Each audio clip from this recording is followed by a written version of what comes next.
Afternoon, everybody. Thanks for being here.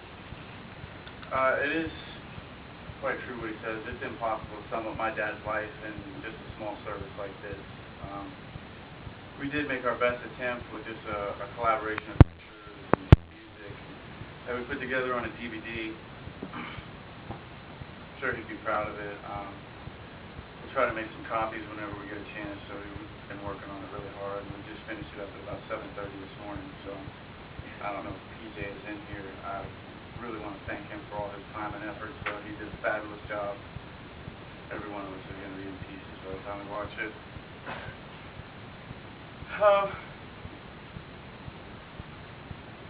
I accidentally took something from you the other day. I didn't even realize I had it, but it's just a lighter. If you guys don't know my mom, she's so blacko, she puts stickers on every lighter she gets in case people steal them. But this one, in particular, says Miracle Mike, the man, the myth, the legend. And I realized after I had it in my pocket, it must have been kind of a symbol, like I had that lighter, and just those words struck so deeply in me. He is legendary.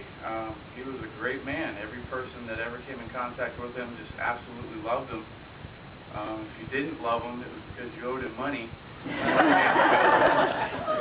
weren't paying your bills. Those are the few that aren't here today. But it kind of starts out, it says, Miracle Mike, the man, the myth, the legend. Father to few, friend to many, loved by all. You have left us with a legacy of great memories and inspiration.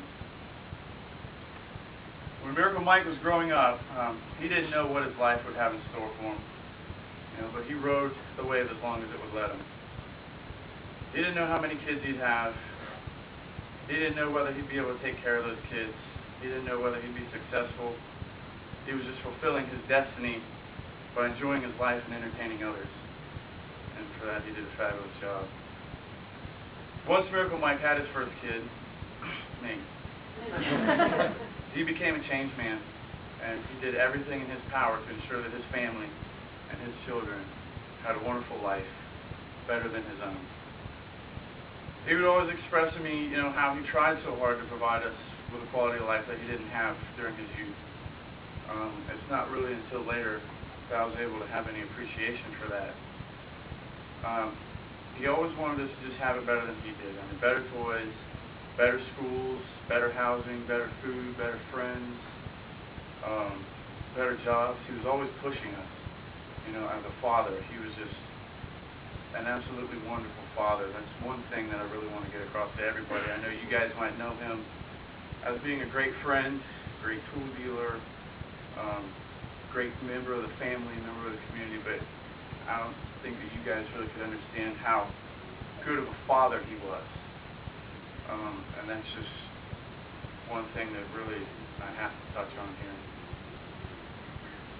I could have my friends come up here basically, and testify that he was not only a father to our family, he was a father to anybody that we said that we cared about. If it was one of our friends and we were like, hey Dad, we want to have a slumber party or something, bring him on over, we'll get some pizza, we're going to rock out, let's Led Zeppelin or something.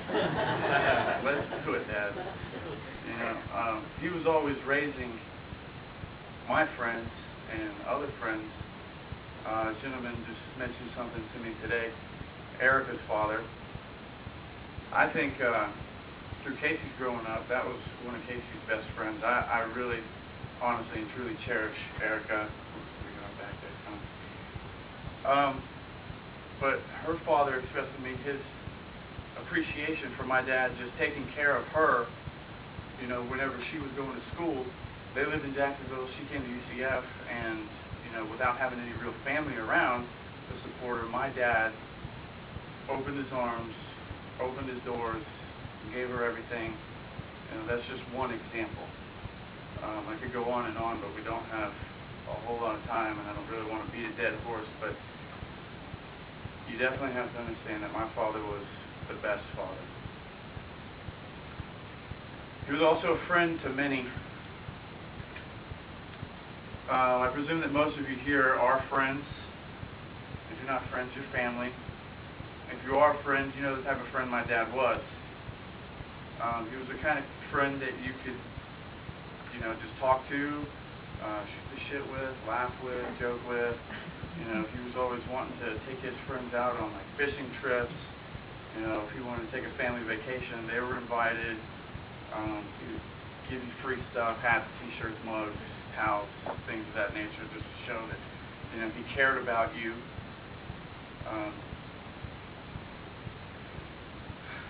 You know, you may have not have known what a good friend he was, you know, within the first couple of times of meeting him, or you may have hit it off the bat with him right away and just been his best friend from that day forward.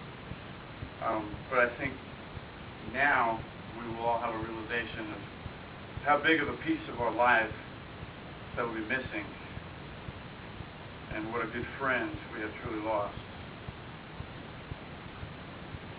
He was loved by all. To know my dad was to love my dad. And my dad had a saying, something that he taught me when I was younger.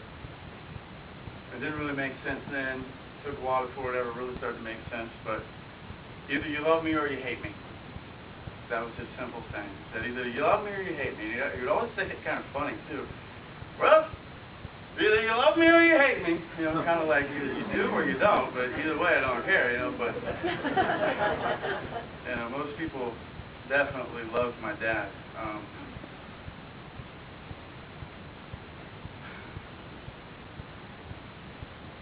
I guess I'm really kind of at a loss for words. I wanted to just get those few things across, that my dad was an amazing, amazing father. He was an amazing, truly amazing friend, outstanding husband. He would just want everyone here to know that he did love you back, you know, true love. You know, if you felt it for him, he felt it for you. It was there, and we'll never forget that. He just, I'm sure, would want me to thank all of you for being here. He truly appreciates your presence, and his legacy will live on through us. On that note, I would like to play this DVD, Be Free to Cry.